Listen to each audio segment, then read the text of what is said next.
ഇന്നത്തെ വീഡിയോയിൽ നമ്മൾ സംസാരിക്കാൻ പോകുന്നത് മാർട്ടിൻ സ്കോർസെസി ഡയറക്റ്റ് ചെയ്ത റേജിംഗ് ബുൾ എന്ന പടത്തെ പറ്റിയാണ്.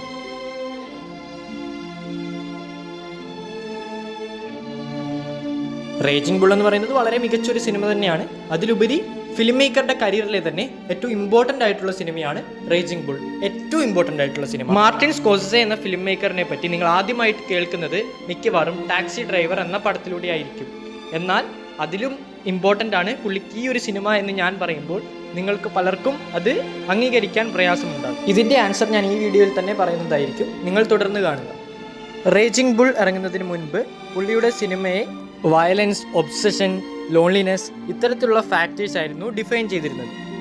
ഇതിൻ്റെ പ്യൂറസ്റ്റ് ഫോമാണ് നമ്മൾ ടാക്സി ഡ്രൈവറിൽ കണ്ടത്. അതുകൊണ്ട് തന്നെ ഇത് വളരെ വളരെ മികച്ചു നിൽക്കുന്ന ഒരു സിനിമ തന്നെയാണ്.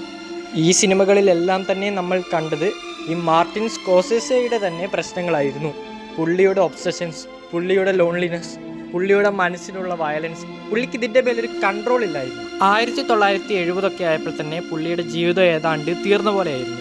പുള്ളി വളരെയധികം ഡ്രഗ് അഡിക്റ്റ് ആയിരുന്നു. മെൻ്റലി ആയാലും ഫിസിക്കലി ആയാലും പുള്ളി മരിച്ചുകൊണ്ടിരിക്കുകയായിരുന്നു. പുള്ളി ന്യൂയോർക്ക് എന്ന് പറഞ്ഞൊരു സിനിമ ഇറക്കി. അതാണെങ്കിൽ എല്ലാ രീതിയിലും തകർന്നുപോയി. ഇതോടെ പുള്ളിയുടെ കരിയർ അവസാനിച്ചു എന്ന് എല്ലാവരും കരുതി. അങ്ങനെ ഇരിക്കെയാണ് റേജിംഗ് ബുൾ എന്ന സിനിമ എടുക്കാമെന്ന് പുള്ളി തീരുമാനിക്കുന്നത്. ഈ സിനിമയെക്കുറിച്ച് പറഞ്ഞാൽ സിനിമയുടെ സ്റ്റോറി എല്ലാം കേട്ടപ്പം പുള്ളിക്ക് ഈ സിനിമയുടെ മേലെ യാതൊരുവിധ കോൺഫിഡൻസും ഉണ്ടായില്ല. പുള്ളി ഈ സിനിമ എടുത്തത് ജസ്റ്റ് സർവൈവ് ചെയ്യാൻ വേണ്ടി മാത്രമാണ്. ജേക്ക് ലേമോട്ട എന്ന ഒരു ബോക്സറിൻ്റെ കഥ പറയുന്ന സിനിമ എവിടെയും ഹീറോയിക് ആയിരുന്നില്ല. ഈ സിനിമ ആരെയും ഇൻസ്പയർ ചെയ്യാൻ പോകുന്നില്ല.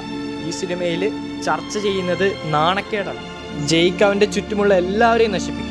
അവൻ്റെ ബ്രദറിനെ, അവൻ്റെ വൈഫിനെ, പിന്നെ അവനെ തന്നെ. സ്കോർസെസി ആദ്യമായിട്ട് വയലൻസിനെ റൊമാൻറ്റിസൈസ് ചെയ്യാതെ കാണിച്ച സിനിമ.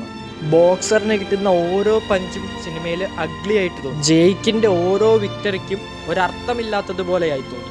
ബ്ലാക്ക് ആൻഡ് വൈറ്റ് സിനിമാറ്റോഗ്രഫിയും പിന്നെ സ്ലോ മോഷൻ മേക്കിങ്ങും എല്ലാം പുള്ളിയുടെ മറ്റ് സിനിമകളിൽ നിന്ന് വ്യത്യസ്തമായി വയലൻസിനെ എക്സൈറ്റിംഗ് അല്ലാണ്ട് പെയിൻഫുൾ ആയിട്ട് കാണിച്ചു. ടാക്സി ഡ്രൈവറും റേജിംഗ് ബുള്ളും കമ്പയർ ചെയ്യുവാണെങ്കിൽ ടാക്സി ഡ്രൈവർ ലോകത്തിനെതിരായിട്ടുള്ള ഒരു വ്യക്തിയുടെ ദേഷ്യമാണെങ്കിൽ റേജിംഗ് ബുൾ തന്നെ എതിരായിട്ടുള്ള ഒരു വ്യക്തിയുടെ ദേഷ്യമാണ്. ഈ ഡിഫറൻസാണ് എല്ലാം മാറ്റിമറിച്ചത്. ടാക്സി ഡ്രൈവറിലൂടെ സ്കോർസെസി ക്രിയേറ്റ് ചെയ്തൊരു മിത്ത് പുള്ളി തന്നെ ഇല്ലാണ്ടാക്കി. ഈ സിനിമ പുള്ളിയുടെ തന്നെ സ്വഭാവത്തെ മാറ്റാൻ കാരണമായി.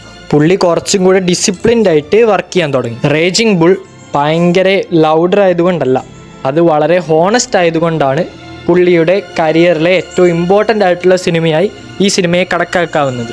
റേജിംഗ് ബുള്ളിന് ശേഷം പുള്ളിയുടെ സിനിമകളെല്ലാം വളരെ കൺട്രോൾഡ് ആയിരുന്നു. അത് കഴിഞ്ഞിറങ്ങിയ പുള്ളിയുടെ കിങ് ഓഫ് കോമഡി ഇൻസെക്യൂരിറ്റീനെ വയലൻസ് ഇല്ലാണ്ട് കാണിക്കുന്നതിൽ വിജയിച്ചു. ഒരു മറയില്ലാണ്ട് ക്രൈമിനെ കാണിക്കുന്നതിൽ ഗുഡ് ഫെല്ലാസും വിജയിച്ചു. പുള്ളിയുടെ കരിയറിലെ ബെസ്റ്റ് വർക്ക് ടാക്സി ഡ്രൈവർ തന്നെ. പക്ഷേ പുള്ളിയുടെ കരിയറിനെ ഏറ്റവും കൂടുതൽ സ്വാധീനിച്ചത് ഈ സിനിമ തന്നെയാണ്.